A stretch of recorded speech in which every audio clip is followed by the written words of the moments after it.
It's day 5 of the Meaden Art Calendar unboxing, and haven't I been patient?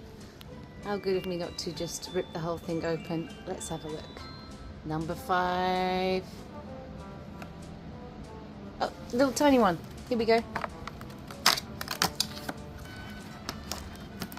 Oh, that is cute. Look at that.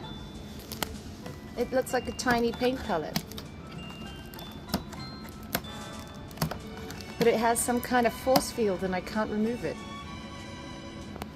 Okay, you can't tell me that's not cute. This tiny little watercolor palette will clip to your sketchbook and you have a tiny little mixing area, and that is just adorable. Cute. See you tomorrow.